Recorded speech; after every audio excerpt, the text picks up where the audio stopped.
Israel ফিলিস্তিন প্রদমে যুদ্ধ চলছে, জানিয়ে দেব আমাদের হাতে থাকা সর্বশেষ আপডেট আন্তর্জাতিক ভয়ঙ্কর সংবাদ। শুরুতেই থাকছে সংবাদগুলোর শিরোনাম। এবার ইসরায়েলি বর্বর হামলায় নিহত আরো 50 ফিলিস্তিনি।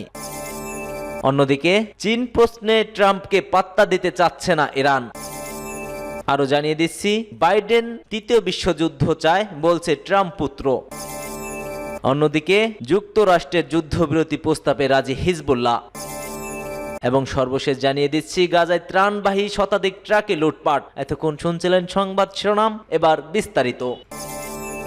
ইসরায়েলি বর্বর হামলায় নিহত আরো 50 ফিলিস্তিনি। ফিলিস্তিনের অবরুদ্ধ গাজা উপত্যকায় থামছে না ইসরায়েলি বর্বর হামলা। ইসরায়েলি বাহিনীর হামলায় 24 ঘন্টায় আরো 50 ফিলিস্তিনি নিহত হয়েছেন। আহত হয়েছে আরো অনেকেই। একদিনেই ইসরায়েলি বাহিনীর হামলায় নতুন করে আবারও 50 ফিলিস্তিনি নিহত হয়েছেন। আহত হয়েছেন অনেকজন। খবর আল জাজিরার। গাজার স্বাস্থ্য মন্ত্রণালয় বলছে, উদ্ধারকারীরা পৌঁছতে না পারায় অনেক মানুষ এখনো ধ্বংসস্তূপের নিচে এবং রাস্তায় আটকা পড়ে আছেন। স্থানীয়রা ধ্বংসস্তূপ থেকে আটকা পড়াদের উদ্ধার চেষ্টা চালাচ্ছে। গত 7 অক্টোবর হামাসের নজিরবিহীন আন্তঃসীমান্ত হামলার পর থেকেই ইসরায়েলি গাজা উপত্যকার অবিরাম বিমান হামলা ও স্থল হামলা চালিয়ে যাচ্ছে এই দখলদার বাহিনী। ইসরায়েলি এই হামলায় হাসপাতাল, স্কুল, শরণার্থী শিবির, মসজিদ, গির্জা সহ হাজার হাজার ভবন ক্ষতিগ্রস্ত বা ধ্বংস হয়ে গেছে। এছাড়া ইসরায়েলি আগ্রাসনের কারণে প্রায় 20 লাখেরও বেশি বাসিন্দা তাদের বাড়িঘর ছাড়তে বাধ্য হন। মূলত ইসরায়েলি আক্রমণ গাজাকে ধ্বংসস্তূপে পরিণত করেছে। এদিকে ফিলিস্তিনের জন্য কাজ করা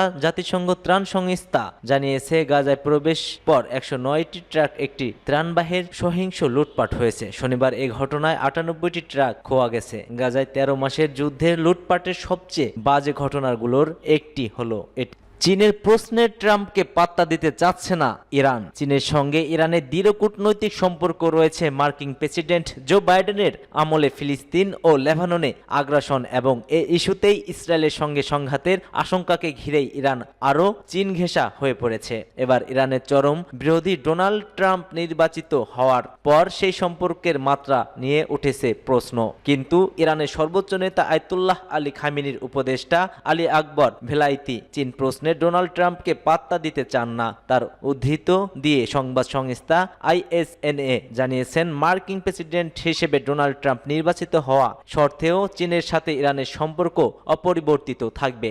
ISNA-র বরাতে সংবাদ প্রকাশ করে আল আরাবিয়া নিউজ। তাতে বলা হয়, জানুয়ারিতে ট্রাম্পের হোয়াইট হাউসে প্রত্যাবর্তন ইরানের বৈদেশিক নীতি, বিশেষ করে চীনের সঙ্গে সম্পর্কের প্রভাবিত করবে না। তিনি বলেন, ইরান ও চীনের মধ্যে দীর্ঘস্থায়ী ঘনিষ্ঠ ও সৌহার্দ্যপূর্ণ সাংস্কৃতিক ও ঐতিহাসিক সম্পর্ক রয়েছে এবং দেশে দুটি একে অপরের অনেক ইতিবাচক প্রভাবও রয়েছে। তথ্যমতে তেহরানের নিযুক্ত চীনা রাষ্ট্রদূত এবং পেইউর সঙ্গে বৈঠককালে এ মন্তব্য করেন উপদেষ্টা। এই বৈঠকে দুই দেশের প্রতিনিধি তাদের সৌন্দর্যপূর্ণ অবস্থান পূর্ণ ব্যক্ত করেছেন। চীন ইরানের সবচেয়ে বড় বাণিজ্যিক অংশীদার ও ইরানের তেলের প্রধান ক্রেতা।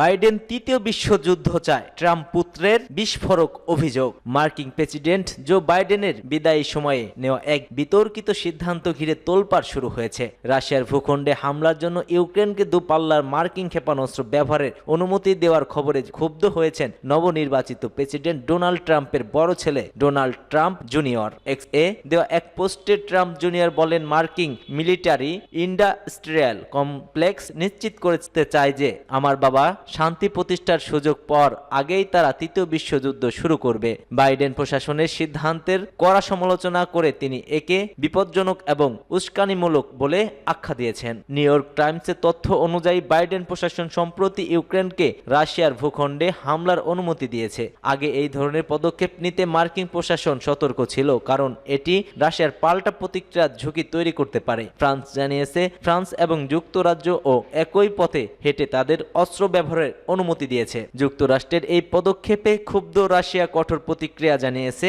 রুশ আইন প্রণেতা আন্দ্রেও ক্লিসাস হুঁশিয়ারি দিয়ে বলেন, যুক্তরাষ্ট্রের মিসাইল ব্যবহার করে ইউক্রেন যদি রাশিয়ার হামলা চালায় তবে তা তৃতীয় বিশ্বযুদ্ধের সূচনা করবে। এদিকে বাইডেনের এই সিদ্ধান্তে মার্কিন রাজনীতিবিদদের তীব্র বিতর্ক সৃষ্টি হয়েছে। ডেমোক্রেটিকদের মধ্যেও এ নিয়ে বিরোধী দেখা দিয়েছে। ট্রাম্প পুত্রের বিস্ফোরক মন্তব্য এবং তার কড়া ভাষার সমালোচনা মার্কিন অভ্যন্তরীণ রাজনীতিতে পরিস্থিতিতে উত্তেজনা আরো বাড়িয়ে দিয়েছে। বিশ্লেষকরা মনে করছেন বাইডেনের এই পদক্ষেপ শুধুই রাশিয়া ও ইউক্রেন যুদ্ধকে নয়, বৈশ্বিক স্থিতিশীলতাকেও বিচ্ছিন্ন ও বিপন্ন করতে পারে। যুক্তরাষ্ট্রের যুদ্ধবিরতি প্রস্তাবে রাজি হিজবুল্লাহ। ইসরায়েলের সঙ্গে যুদ্ধবিরতির বিষয়ে যুক্তরাষ্ট্রের দেওয়া প্রস্তাবে কিছু মন্তব্য সহ সম্মতি দিয়েছে লেবানন ও হিজবুল্লাহ। দেশটির এক শীর্ষ কর্মকর্তা বার্তা সংস্থা রয়টার্সকে এ তথ্য জানিয়েছেন। একে যুদ্ধ বন্ধের সবচেয়ে গুরুতর প্রচেষ্টা বলে মন্তব্য করেন তিনি। লেবাননের পার্লামেন্টের স্পিকার নবিহ বেরির সহকারী আলী হাসান খলিল বলেছেন, সোমবার মার্কিন রাষ্ট্রদূতের কাছে তাদের লিখিত জবাব জমা দেওয়া হয়েছে। হোয়াইট হাউসের দূত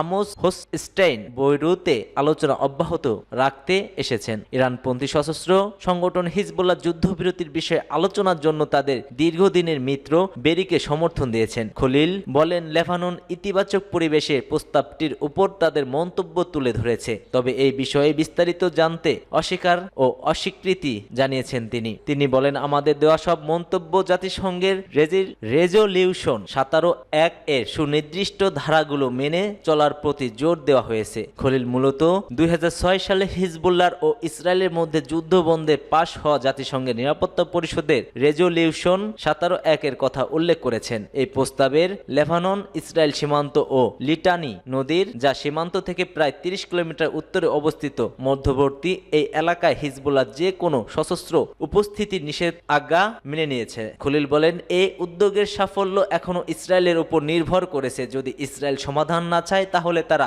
100টি সমস্যা সৃষ্টি করতে পারে। তবে ইসরায়েলের পক্ষ থেকে তাৎক্ষণিক কোনো মন্তব্য পাওয়া যায়নি, কিন্তু ইসরায়েল দীর্ঘদিন ধরে দাবি করে আসছে যে রেজলিউশন 17.1 সঠিকভাবে বাস্তবায়িত হয়নি। এই যুক্তি তুলে ধরতে তারা সীমান্তের কাছে হিজবুল্লাহ যোদ্ধা ও অস্ত্রের উপস্থিতি কথা বলে আসছেন। অন্যদিকে লেবানন ইসরায়েলকে তারা আকাশ সীমানায় যুদ্ধ বিমান উড়ানোর মতো লঙ্ঘনের জন্য অভিযুক্ত করেছে।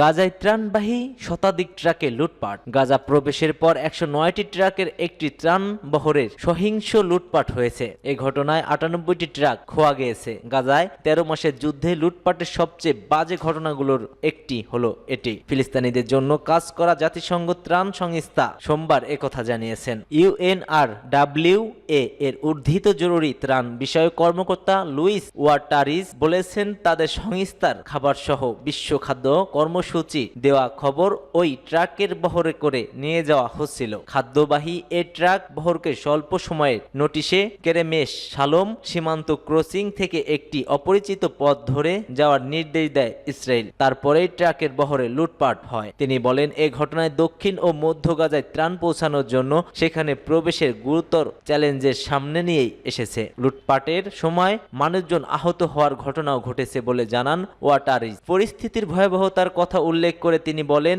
অবিলম্বে কিছু করা না গেলেও গাজায় মারাত্মক খাদ্য সংকট দেখা দেবে। এতে ত্রাণ সাহায্যের উপর নির্ভর করে বেঁচে থাকবে 20 লক্ষাধিক মানুষের জীবন।